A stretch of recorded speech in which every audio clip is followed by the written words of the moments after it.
السلام عليكم متابعين قناة شهوة سهيلة، مرحبا بكم مع فيديو جديد ووصفة جديدة في إطار تحضيرات المعسلات الرمضانية 2024. اليوم إن شاء الله غادي نحضر معكم واحد المعسلة اللي ما كتخطاناش في المائدة ديالتنا في رمضان، اللي هي البقلاوة التركية. كنتمنى تنال الإعجاب ديالكم. بسم الله بركة الله. نقدم لكم المقادير اللي كنحتاجو ليهم. عندي هنايا نص كيلو اولا كيلو على حسب الرغبه اللي نتوما بغيتو ديال الكاوكاو الغليظ اللي سلقته وحيت القشره ديالته وقليته. كنحتاج كذلك معلقه ديال الزبده مذابه وملعقه ديال الزيت وملعقه ديال الزهر، ونحتاج حتى الزبده مذابه باش نخدم بها الورقه. وفي نفس الوقت كنحتاج هنايا الورقه ديال الفيلو اللي كتبيع في المحلات الكبرى، يعني محلات تجاريه بحال مرجان بحال بيم.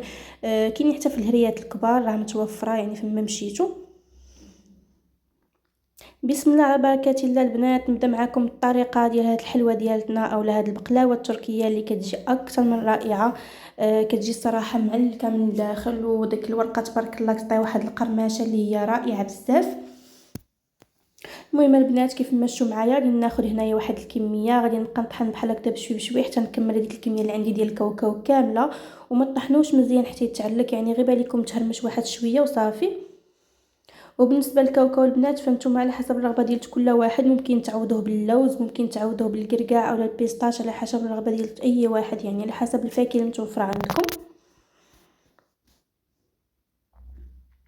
صافي البنات كيف ما شفتوا معايا، من بعد ما طحنت هذيك الكميه اللي عندي ديال الكاوكاو كي يعني كتجيني بحال هكذا مهرمش، ولا بانت لكم شي حبه بحال هكذا غليظه تعاودوا تحيدوها بطبيعه الحال وتعاودوا تطحنوها باش ما تخسرش لكم الورقه ديال الفيلو. كيف ما كتعرفوا البنات الورقه ديال الفيلو كتكون يعني حساسه، واي حاجه غادي تقبها وتخسرها.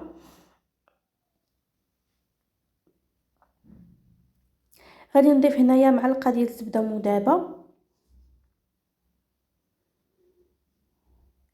وكذلك عندي معلقه اولا ملعقه ونصف ديال الماء الزهر، وكنحتاج كذلك حتى العسل.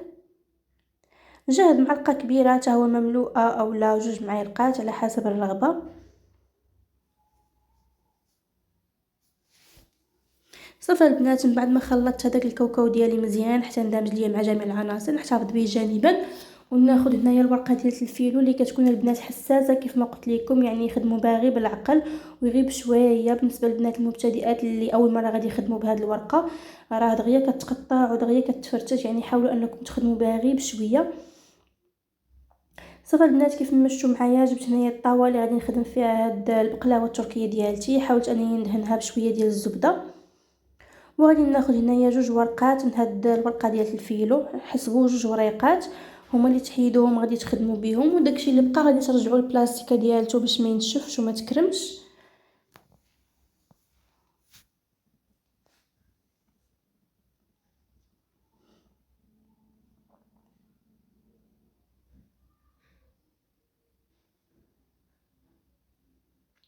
من بعد ما خديت بنات الوريقه اللي غادي نحتاج ليها يعني حطيتها بحال هكذا فوق سطح العمل ودهنتها بطبيعه الحال بشويه ديال الزبده. ضروري البنات الورقه دهنيها بالزبده باش تجيكم مقرمشه وتجيكم زوينه.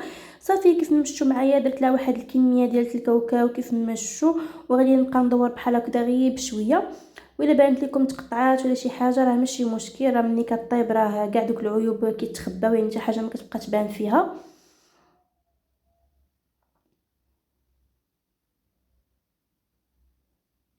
صافي البنات كيف ما شفتوا معايا هذه هي الطريقه اللي هي سهله بزاف ومبسطه، بدون عود بدون اي حاجه. يعني بزاف ديال الوصفات كنشوفهم كيديروا داك العود وكتبقاي يعني مضاربه معاه، ما كتعرفي كيفاش تدخلي، ما كتعرفي كيفاش يعني تقادي في هاد الورقه ديال الفيلو يقدر يخسرها لك ولا بزاف د الحوايج. انا يعني عطيتكم واحد الطريقه اللي هي سهله بزاف، ما كتخدموا لا بعود لا حتى شي حاجه، يعني غير باليدين ديالكم فقط. كيف ما شفتوا معايا البنات غادي نحاول انني نخدم معاكم واحده اخرى. ملي كدهنوا البنات الورقه ديال الفيلو ديالكم غادي ديروا الكاوكاو على هذا الشكل، ولكن تنيو واحد التنيه اللي هي صغيره فين غادي تحطوا ديك الحشوه ديال الكاوكاو اولا ديال اللوز على حسب الرغبه. صافي غادي تبقاو تنيو بحال هكذا يعني غير بشويه.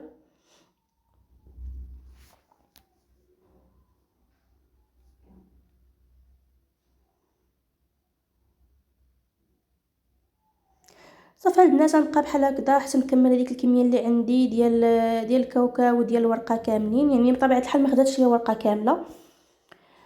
وضروري البنات انكم تبقاو ديروا داك التكماش بحال هكذا من الفوق اللي كيعطينا واحد الديكور اللي هو زوين.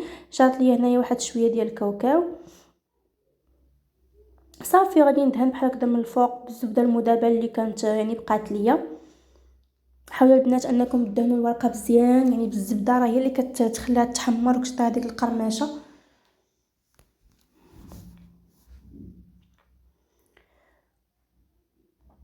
غادي ناخذ البنات هنايا واحد السكين اللي هو حاد وغادي نعبر يعني على حسب القياس اللي نتوما بغيتو. باش يجيكم باش البقلاوه يعني تجيكم قياس واحد، ما يجيش شي كبير وشي صغير. بهذه الطريقه اللي كتشوفوا معايا يعني غادي تبقاو تعبروا على القياس اللي نتوما بغيتو. شوفوا نتوما شحال بغيتو فيها، واش بغيتو فيها 2 ولا 3 ولا 4 على حسب الرغبه ديال كل واحد.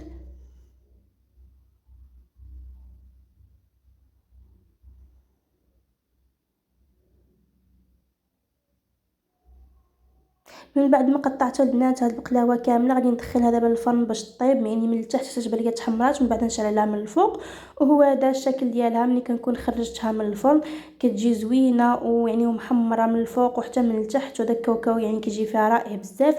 مباشره البنات من بعد ما خرجتها من الفرن غادي ندير ليها العسل هنايا. بطبيعه الحال البقلاوه ديالتنا كتكون سخونه وكندير لها العسل اللي هو يعني عسل منزلي اللي يكون بارد. راه العسل ديجا صايبته معكم في القناه، غادي نخلي لكم الوصفه ديالته في صندوق الوصف. صافي البنات من بعد ملي كنعسلهم يعني مزيان بهذاك العسل غادي نخليهم تقريبا واحد ربع ساعه حتى يشربوا ديك العسيله مزيان. وبالنسبه للتزيين كتزينوا باي حاجه متوفره عندكم. ممكن تزينوا هكذا بشويه ديال الكاوكاو كنت يعني حيدته من قبل. ممكن كذلك تزينوا بالبيستاش، ممكن تزينوا يعني يعني باي حاجه متوفره ممكن تزينوا بها. وكذلك ممكن ديروا حتى اللوز افيلي. المهم البنات وهذا الشكل النهائي ديال البقلاوه ديالتنا. كنتمنى انها تنال الاعجاب ديالكم. كنتمنى كذلك تتبعوا يعني تتبعوا هذه المراحل اللي شرحت لكم وتصوبوها وتشاركوا معايا الاراء في التعاليق. ومع السلامه مع وصفه جديده ان شاء الله.